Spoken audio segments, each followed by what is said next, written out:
Yo soy un boliviano de Santa Cruz, nacido de familia cruceña, de cuando Santa Cruz era una especie de frontera, ¿no? Todavía en 1930 que yo nací, los bolivianos iban a la guerra y por ese motivo conocían Santa Cruz, porque tenían que pasar por aquí, ¿no? Entonces, yo soy nacido en Santa Cruz en 1930 y a mis 7 años, mamá, que se separó de papá después de la guerra, porque la guerra no solo deja muertos, sino mata también familias, ¿no es cierto? Eso sucedió con la mía. Yo soy el hijo único de papá y mamá, que se separaron poco después de que mi padre regresó de la guerra. Entonces, mi madre, cruceña también, me llevó a Santa Cruz a modo de escapar de papá, que quería mi tenencia también, ¿no? Que soy hijo único. Entonces viví en La Paz desde los 7 años, 6 o 7, y viví en la Yanacocha y Comercio. Sí, claro, naturalmente. Sí, yo vivía de la biblioteca del Ministerio de Educación, era era del Teatro Municipal, una cuadra más acá. Que ya no me acuerdo qué nombre es esa, qué calle es esa. ¿Ingavi? Creo, no, la Ingavi, la siguiente. Ajá. Indaburo, ¿puede ser? Indaburo, sí. ¿No? Sí. Ahí estaba antes, cuando yo era chico, y yo, en lugar de irme a colegio, me iba a la biblioteca. y una señora muy, muy simpática, y me decía: pasa, hijito, ¿qué pasa? ¿Por qué no has ido a colegio? No me acuerdo ya qué le diría, pero ella me daba de leer, y yo ahí me iba cada vez que no iba a colegio.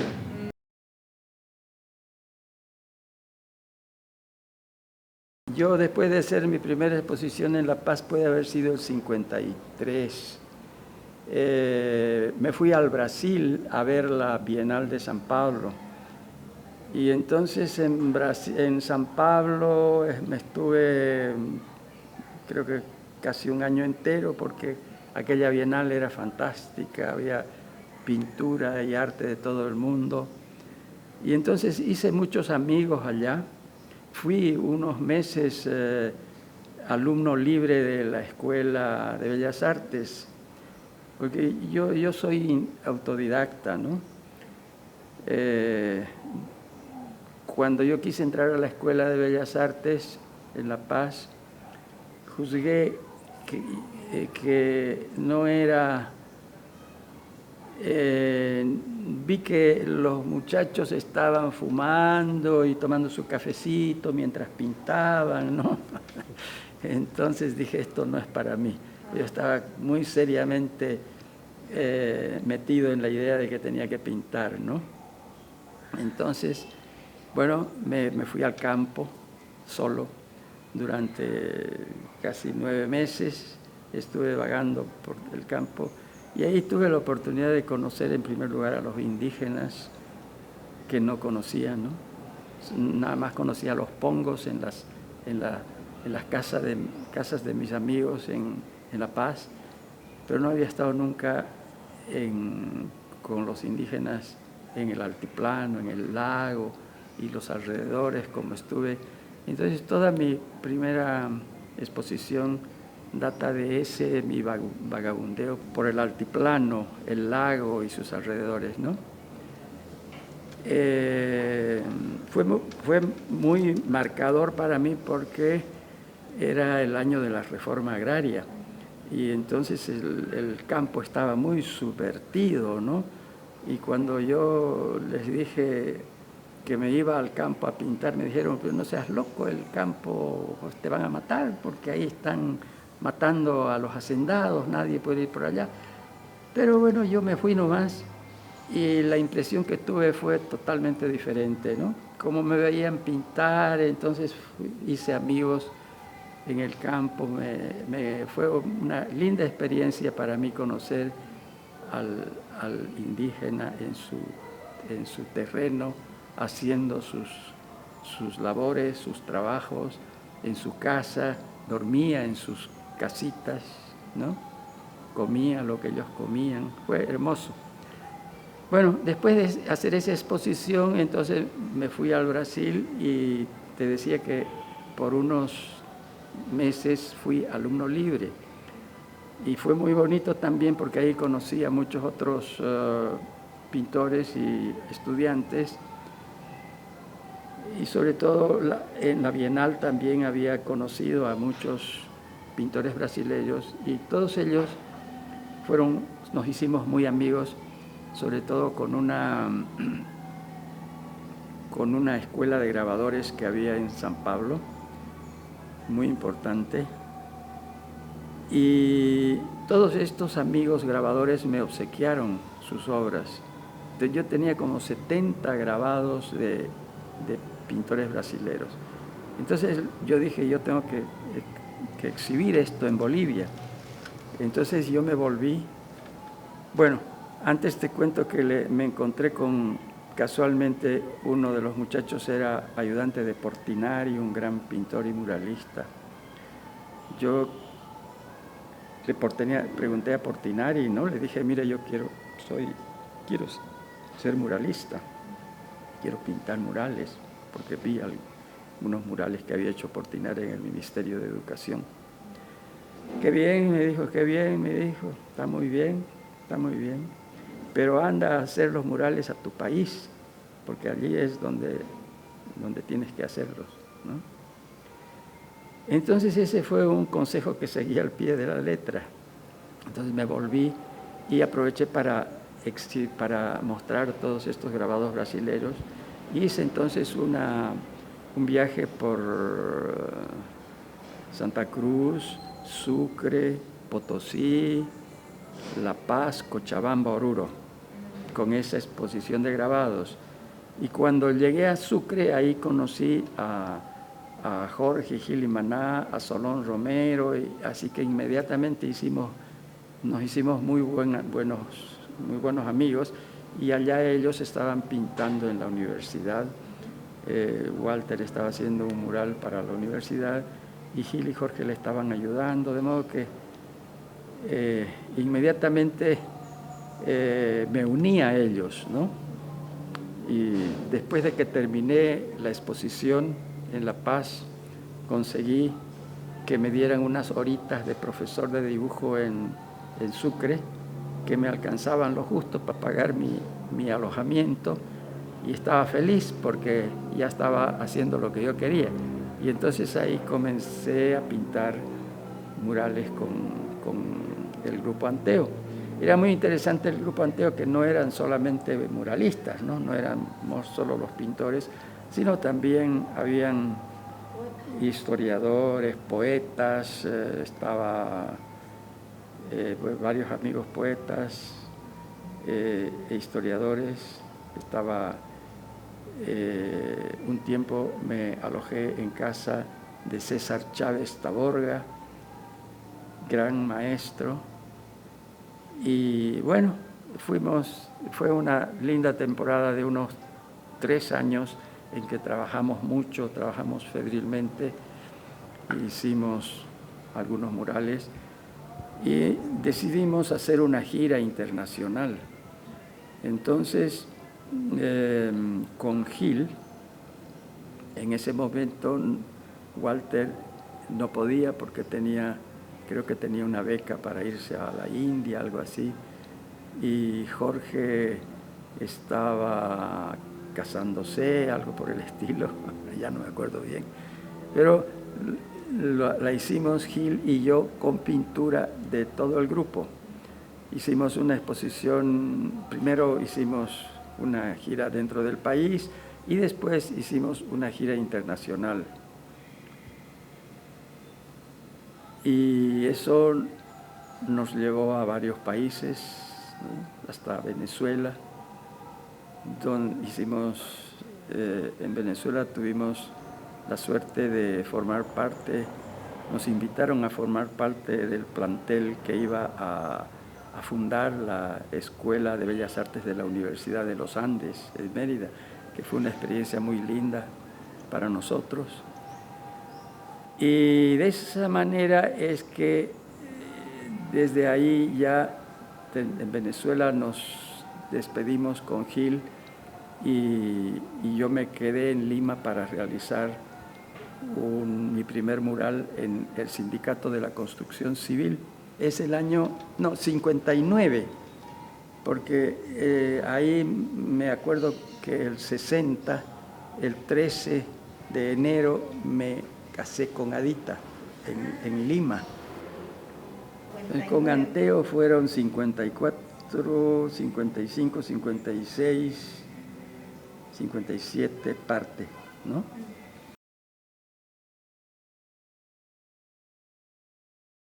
A finales de la época, creo que el 68, yo vine a Santa Cruz, volví a pintar los murales del Arenal, los primeros murales del Arenal. Y he pintado durante el 59 y 70. Y a principios del 71 se inauguraron los murales del Arenal, ¿no? Principios del año, sí.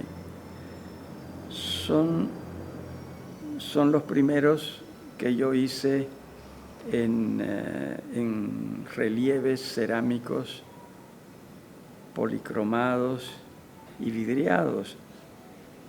Gracias a que, siempre me había preocupado que los murales en exteriores siempre se deterioraban mucho por los agentes atmosféricos y ya me había interesado mucho en mi estancia en Venezuela la cerámica, porque teníamos un profesor en la escuela, un profesor de cerámica, entonces yo era profesor de dibujo y de escenografía en Mérida, pero andaba metido en el taller de cerámica con Marco, que era el profesor de cerámica.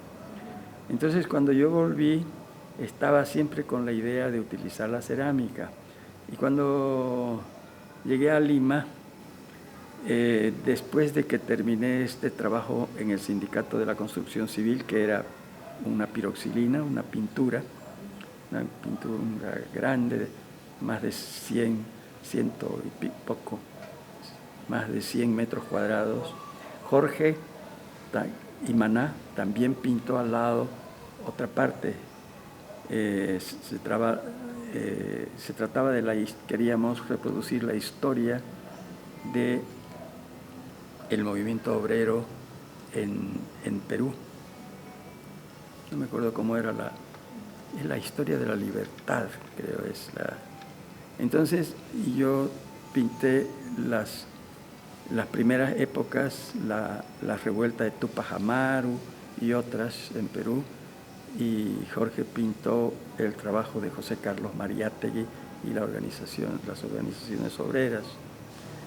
Entonces yo volví a Bolivia y ya tenía esta propuesta para pintar estos murales en el Arenal. Entonces yo quería hacerla en cerámica. Y mi primera idea fue hacerla en mosaico cerámico. Y en Lima logré hacer en una casa particular, a modo de entrenamiento, hice un mural en mosaico, dado que en Perú había una fábrica de pepelma, de mosaico cerámico, entonces empleé esas pepelmas. Pero cuando me vine aquí a Santa Cruz, aquí no teníamos una fábrica de esta cerámica vidriada y era muy caro importar el mosaico que se podía haber importado de Venecia. Entonces decidí hacer yo mismo la cerámica, los mosaicos al principio, porque aquí tuve la fortuna de encontrar un gran amigo, el arquitecto Cristóbal Roda, que tenía justamente una fábrica de tejas y ladrillos mecanizada, con hornos grandes. Entonces él me dio un espacio grande para hacer mi taller allá y ahí comencé yo a trabajar con el barro con que se hacen las tejas aquí, ¿no? Y ahí me di cuenta entonces de las posibilidades escultóricas del barro.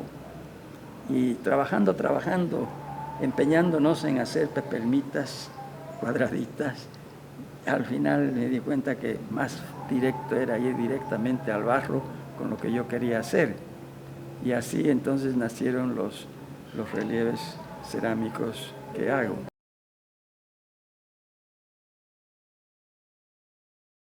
Bueno, un verdadero golpe, ¿no? Felizmente el mural lo terminamos a principios del 71, ¿no? Era una época muy linda en Santa Cruz, ¿no? Gran movimiento, un nutrido movimiento cultural, también la ciudad estaba creciendo, ¿no? Fíjate que cuando yo comencé el mural, la ciudad no llegaba a 100,000 habitantes, ¿no?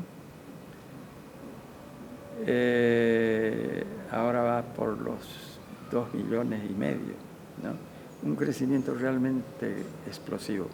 Entonces, pero al principio era muy, muy interesante todo y era una época así de los servicios. Por ejemplo, se organizaron las primeras cooperativas, como esto era prácticamente la frontera, y lo primero que llegó fue el camino, la carretera llegó por esos años, la carretera asfaltada, y llegó también el ferrocarril desde el Brasil, de modo que se comenzó a sentir ese carácter de vínculo que tiene esta ciudad, ¿no? Entre el oriente y el occidente, entre el Océano Pacífico y el Atlántico. Entonces ya se sabía lo que iba a ocurrir aquí, en esta ciudad, en términos de desarrollo latinoamericano, ¿no? Y se vivía esa conciencia incluso, ¿no? De que esta región era una región de interconexión entre los dos océanos y que por eso el crecimiento se justificaba. Entonces el golpe de Banzer fue pues un verdadero golpe porque separó todo aquello, ¿no?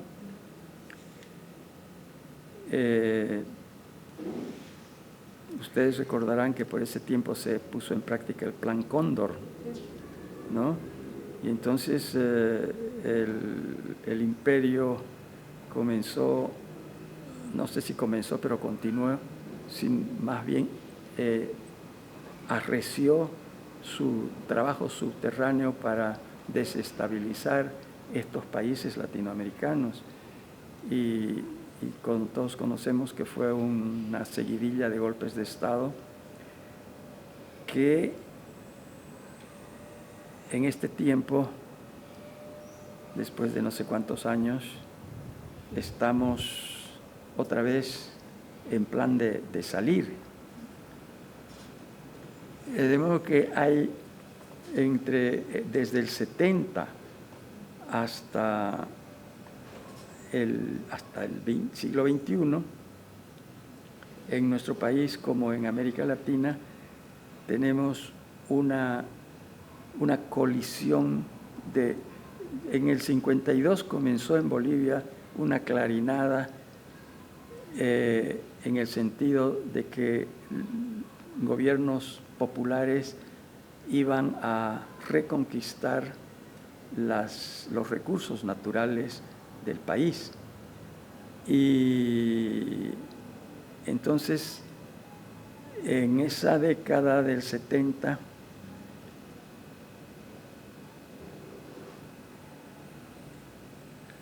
tuvimos una década muy difícil. Nuestros compañeros que salieron exiliados de Bolivia se fueron a refugiar a Chile, pero ahí les cayó el golpe de Pinochet. Entonces tuvieron que esparcirse por todo el mundo y esto pues representó una experiencia muy fuera de un golpe que deshizo todo. Fue también una experiencia muy, una gran lección para nuestros pueblos, ¿no? Porque se comenzó entonces un trabajo más de fondo, sobre todo en nuestro país, que tenemos una gran cantidad de indígenas en nuestro país, más del 50%, ahora por entonces era como el 60% que se declaraba así. Entonces teníamos en nuestros pueblos indígenas y obreros, principalmente indígenas, teníamos una fuerte experiencia de lucha, aunque muchos de nosotros en las clases medias ni siquiera lo conocíamos, ¿no? Porque esto no sucedía en las ciudades, sino en el campo, ¿no? Todavía nuestras ciudades están demasiado desvinculadas del campo.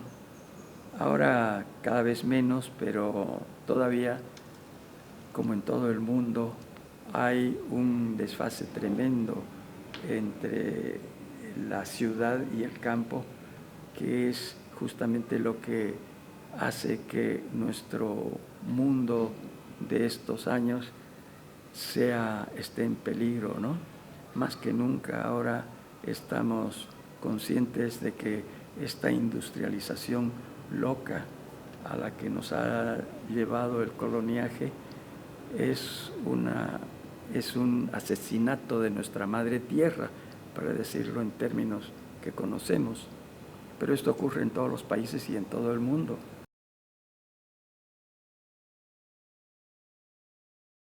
Después del golpe de Banzer, como se enrareció tanto la vida, entonces decidimos volver a Perú. Entonces yo hice mi centro de actividades en Lima, y de ahí hice varias exposiciones en la Argentina, en Chile. En Chile mi exposición fue organizada por la Central Única de Trabajadores. Después hice una exposición en México, en la Bienal de México, que era el 68. Pero en el interín también volví a Bolivia y volví a Santa Cruz, y aquí recibí una oferta muy interesante de parte de una de las cooperativas que estaba en crecimiento, la cooperativa La Merced. Entonces fue un tema muy bonito. Para entonces hice la cooperación humana en el nuevo edificio de la cooperativa La Merced. Esa fue una experiencia muy importante.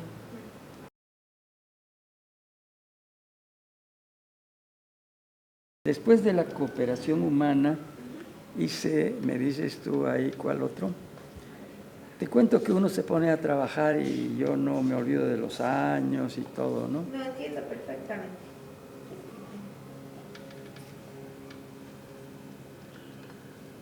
están. ¿no? No están en orden cronológico, Están, pero claro, están en orden cronológico, creo que no. ¿no? No está en orden cronológico. Porque Pero si ve por ahí, ejemplo, ¿no? el que sigue después de las lavanderas, Ajá. ¿no? Estas las lavanderas lo hice inmediatamente después de que terminé el mural del Arenal, ¿no? Y era porque un amigo arquitecto estaba haciendo su casa en esa esquina y me dijo, yo quiero tener también un mural. Entonces, claro, le hice las lavanderas, que es un mural pequeño que está justo dando frente al Arenal también, digamos que forma parte de ese complejo del Arenal. Luego, tu derecho a la salud. Claro, hay que decir que el crecimiento de la ciudad de Santa Cruz no se interrumpe, ¿no? Sino que es un clima muy propicio para la modernización. Pero también quedaban todavía impulsos, por ejemplo, Mi derecho a la salud, es un mural que estaba planificado varios años antes, ¿no? Mientras yo hacía el del Arenal, ya habíamos hablado con, no me acuerdo quién estaba de director del Hospital Petrolero, que es donde está este mural, y ya estaba en proyecto. Pero después del golpe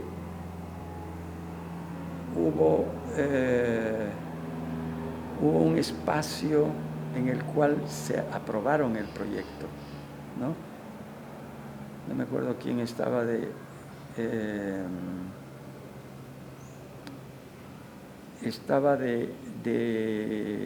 ministro de Educación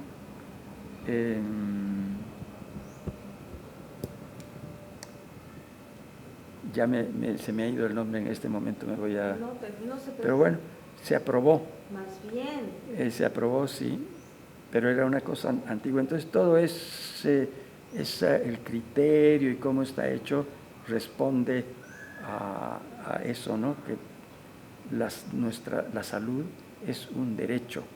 Fíjate que ese es un principio que todavía no se ha generalizado en el mundo, ¿no? Leo ahora que hay 20 y tantos países que no están de acuerdo en reconocerse culpables de la contaminación y que no quieren indemnizar a los pueblos, a los campesinos, que son los que sufren por este desequilibrio en las funciones de la tierra, ¿no? Entonces, aquella idea, tu derecho a la salud, es una idea, como su nombre lo indica, de que nosotros, por ser seres humanos, tenemos derecho a la salud. Nuestras organizaciones no pueden ir en contra de esta gran gesta humana, ¿no? Porque el ser humano se gesta a sí mismo junto con la naturaleza, o es hijo de la naturaleza, ¿no es cierto? Entonces, esta unicidad es uno de los puntos claves de nuestro que perseguimos, ¿no? De comprender que el hombre es un hijo de la naturaleza, pero además es parte indispensable de la naturaleza, ¿no? Y lo que hace implica transformación en nuestra madre tierra, y por eso tenemos que andar con responsabilidad en lo que hacemos, ¿no? Y la industria, sobre todo cuando es industria monopólica, no repara en los derechos de los demás. Bien, entonces, después de las lavanderas, su derecho a la salud.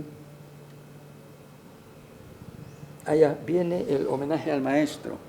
Este homenaje al maestro es una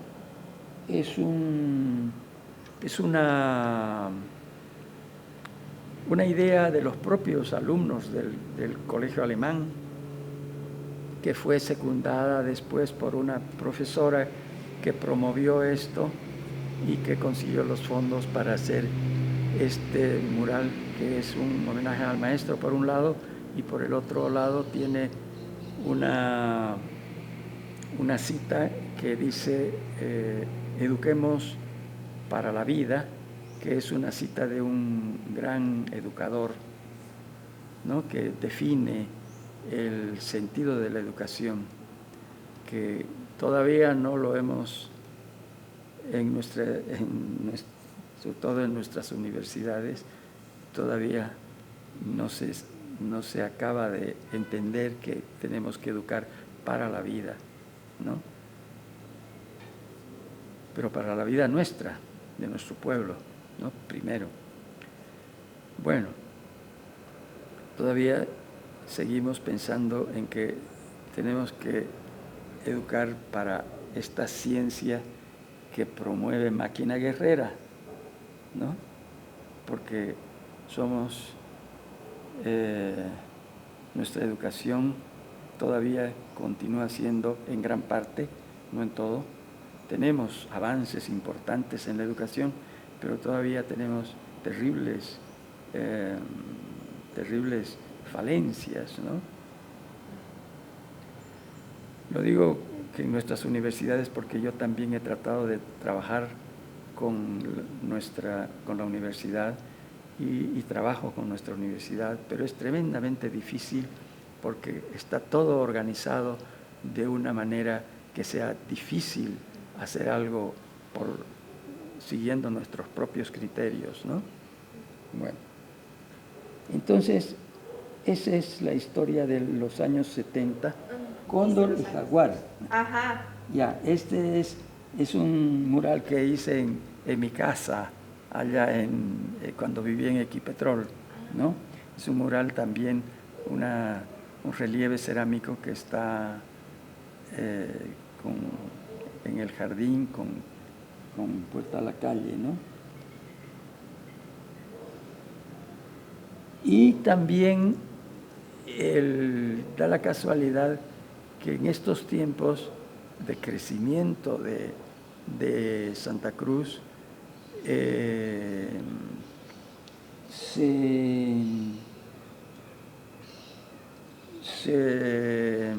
se hace el Hotel Los Tajivos, ¿no? El Hotel Los Tajivos es iniciativa de un cruceño oveniano, creo, pero tenía este espíritu de amplitud y quería tener un mural, ¿no? Entonces yo le propuse hacer esta revisión de las tradiciones cruceñas de trabajo y de fiesta. Yo soy muy aficionado a la fiesta, como todos los cruceños y creo que todos los bolivianos, porque yo encuentro en la fiesta nuestra verdadera escuela, porque es en la fiesta donde aprendemos a dar, ¿no? Invitamos, en la fiesta hacemos amigos, en la fiesta nos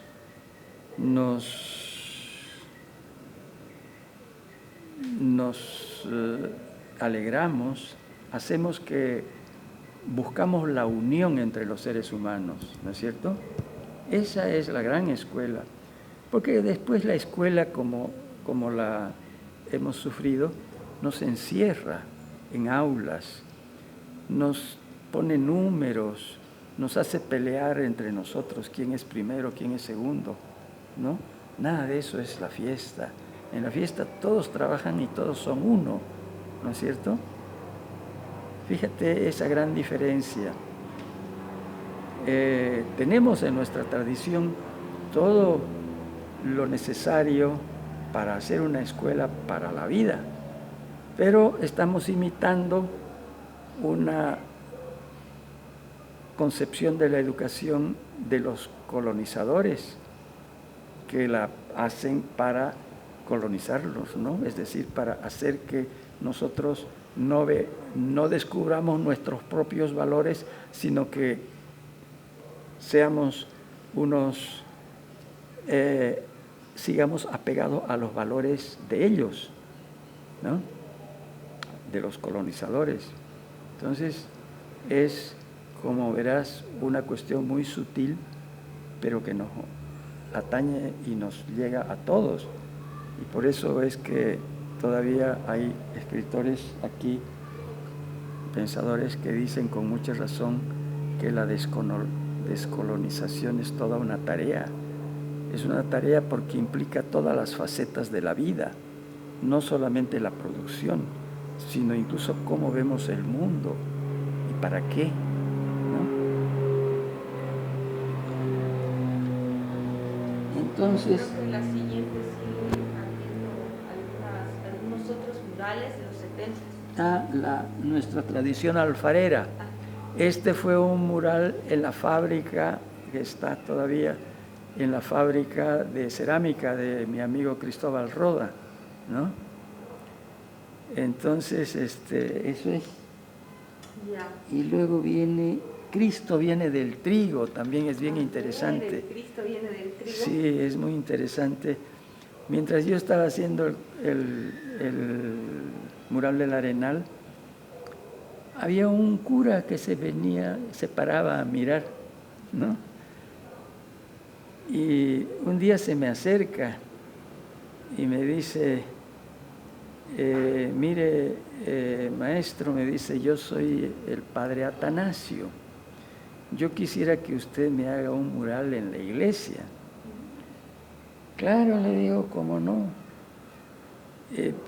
Vengo un día y le voy a mostrar. Y viene un día el padre y me lleva y me muestra.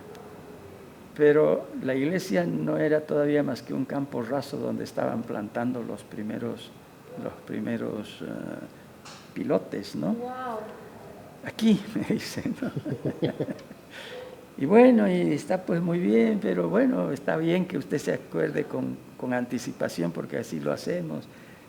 Y me mostró los planos, etcétera, ¿no? Entonces yo hice un boceto. Pero eso coincidió con una gira que yo tenía para hacer una serie de conferencias y exposiciones en Europa. Yo me fui a Europa, estuve 2 años en Europa y en los Estados Unidos. Y cuando estaba en Europa, el padre Atanasio me había dicho que vaya a visitar al prior de su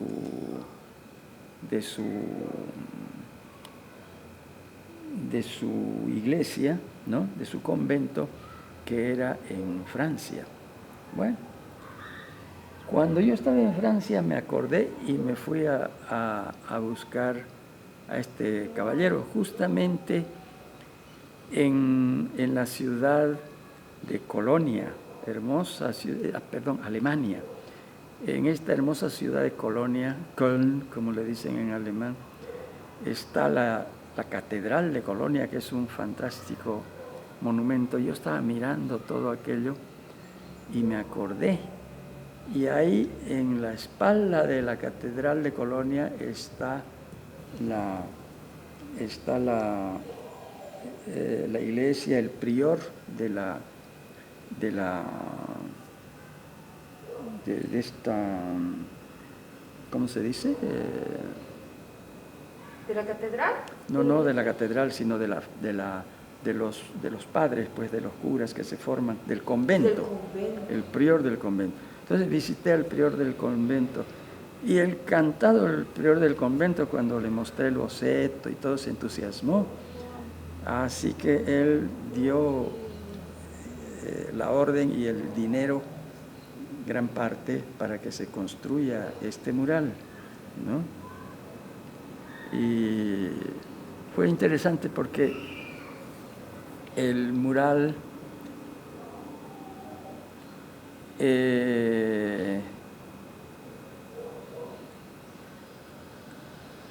a diferencia de todos los demás procuro retratar el pueblo, ¿no?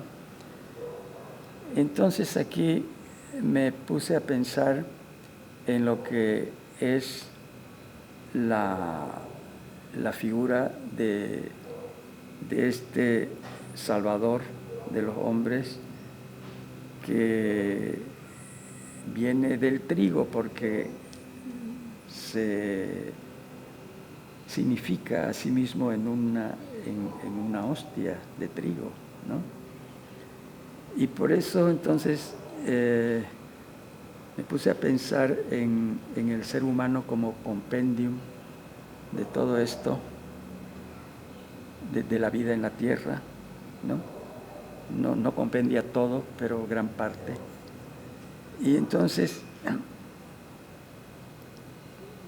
quise hacer un solo detalle que invada todo el recinto de la iglesia. Entonces, si tú vas a ver por ahí tengo alguna foto, o cuando vayas a ver la iglesia aquí, te vas a dar cuenta que es una sola figura de 10 metros de altura, ¿no? Que se irradia hacia todo el ámbito de la iglesia, ¿no? Entonces fue una experiencia en ese sentido espacial para mí, dentro de ese espacio, porque cuando hacemos murales nos ocupamos mucho del espacio, nos preocupa mucho el espacio, porque en este caso es un espacio público, ¿no? Pero también hay espacios públicos cerrados, como eran las cuevas de Altamira, por ejemplo, o las cuevas, antiguas cuevas, que tenemos muchas aquí, que están pintadas, ¿no? Entonces, esos eran los espacios públicos de entonces, ¿no? Y entonces, claro, el espacio público se define porque es público para todos, ¿no? Entonces, eso es lo que tratamos de hacer nosotros con los espacios exteriores también, ¿no? Hacerlos, yo sueño con que los murales sean como en esta ciudad, sean, y en todas, ojalá, pero en esta hemos comenzado, ya tenemos, y esa fue mi idea desde que yo vi en Italia el convento de Fra Angelico, y vi que los monjes habían hecho toda su historia en los muros del convento.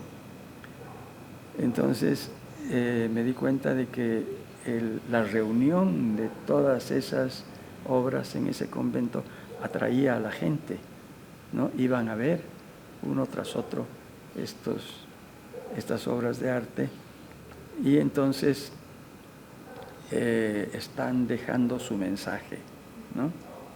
Entonces nosotros podemos prever que el arte público en las calles, en las avenidas, en los parques, en los caminos, en el campo, sea un motivo no solamente de disfrute artístico para la gente, sino también un comunicador de ideas, como ha sido el arte siempre, ¿no?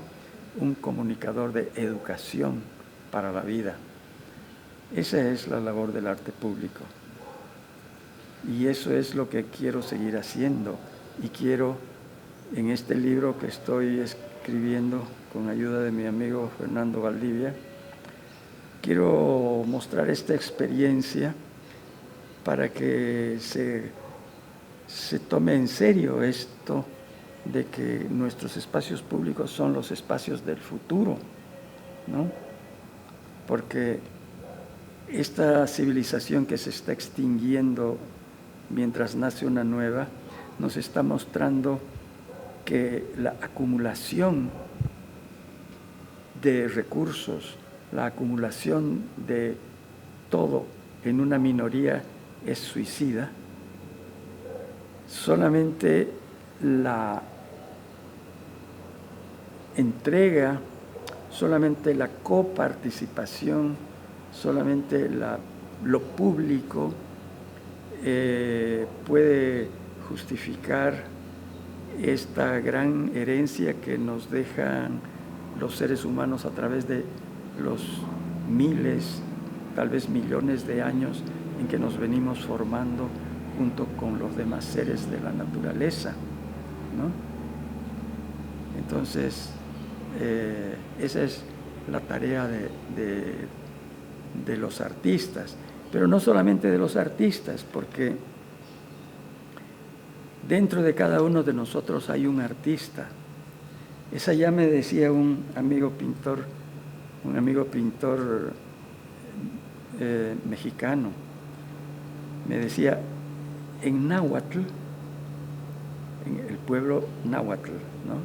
En el náhuatl, la palabra náhuatl quiere decir artista. O sea que ellos se consideraban artistas, ¿no? Entonces, podemos pensar que el ideal de un ser humano es ser artista, como lo querían estos náhuatl, y como lo quieren todos los seres humanos desde que dejan su mensaje en estos sitios públicos y privados también, ¿no? Entonces el artista es el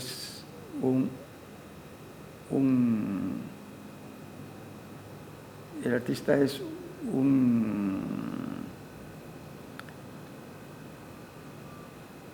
antes iban por las ciudades anunciando las noticias, ¿no? No había todavía telégrafo, no había radio ni escritos, entonces habían los heraldos, ¿no? Que iban diciendo las noticias o lo que se pensaba hacer, etc. Entonces los artistas son una especie de heraldos que anuncian lo que los demás van a ver y sentir también, porque lo que pasa es que todos somos artistas, pero pocos tenemos la suerte de desarrollar nuestras capacidades. Nuestra educación no está hecha para desarrollar nuestras capacidades, sino para anularlas, ¿no? Nos sentamos, nos echamos, nuestra civilización no necesitamos ya más que tocar un botón para que todo se haga. Vamos a tener robots que van a trabajar por nosotros, pero desgraciadamente esa es la anulación del ser humano. Porque mientras el cuerpo viva, vivirá el ser humano. Y el cuerpo se ha hecho para trabajar, el cuerpo se ha hecho para entregarse, para darse, como decía Nietzsche, ¿no? El esfuerzo es el máximo de placer que podemos tener cuando hacemos una cosa bien hecha. Entonces tenemos un placer legítimo. No necesitamos premio, nuestro premio es la obra nomás, ¿no? Entonces, en el fondo todos somos artistas y todos llegará un día en que desarrollemos la ciudad y nos desarrollemos como humanidad en un sentido creador, en donde todos creemos, todos seamos libres para crear, ¿no? No como ahora que todos somos esclavos, para decirlo de la manera más, seguimos siendo esclavos mentales, ¿no?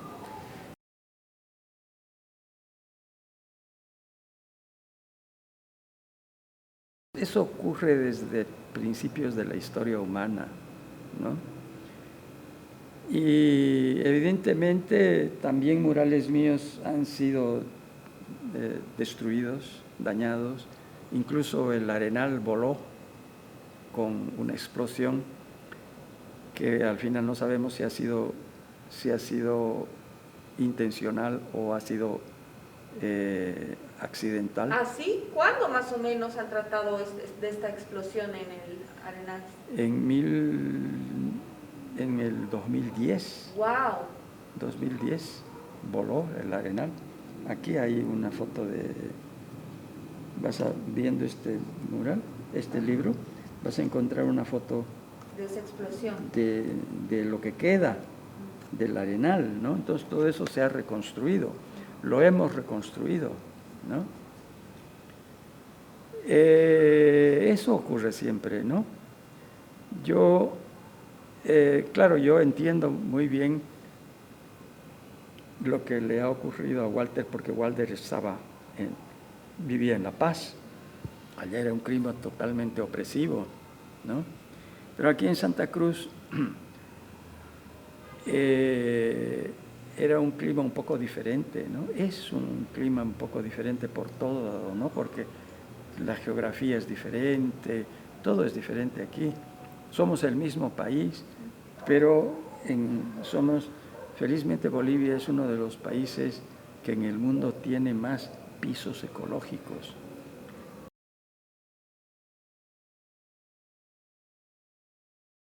Me invitaron a hacer un mural en una cooperativa en Tarija y lo hice. Lo hice aquí y lo llevé a colocar allá. Entonces, en la cooperativa Catedral, si tú vas a Tarija lo vas a ver, el mural en la cooperativa Catedral. Entonces, inmediatamente, pues, mucha gente pues quería también, y los universitarios me dijeron, hagamos un mural para la universidad. Encantado, les dije, hagamos. Y entonces después me fui a Tarija a hacer un mural para un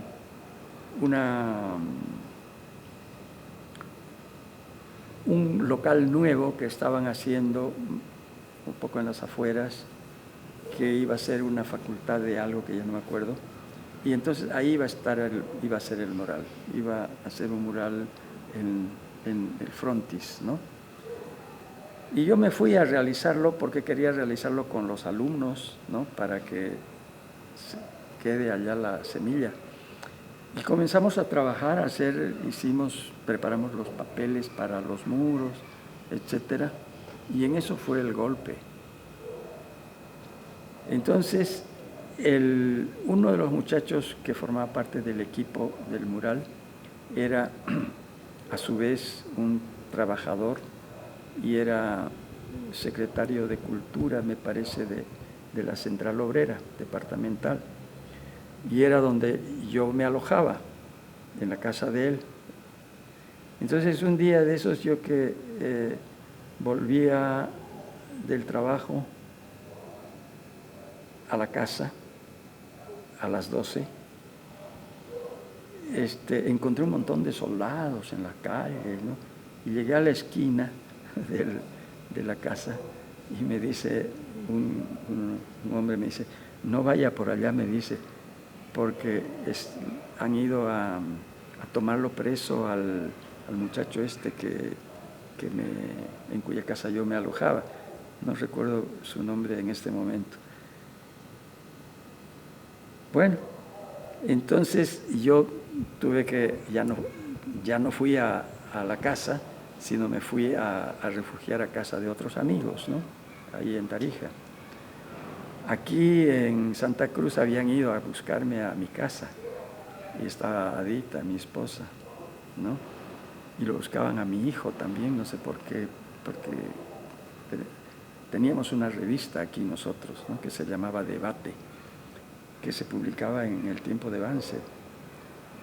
Y claro, era una revista contestataria, ¿no? Entonces mi hijo iba a vender esta revista, iba a las minas a venderla, ¿no? Y seguramente ahí lo ubicaron. Y entonces vinieron a buscarlo a Claudio, a la casa donde yo vivía aquí, ¿no? Y los recibió Adita, mi esposa. Entonces, bueno, con esa experiencia ya nosotros nos fuimos otra vez a Lima, ¿no?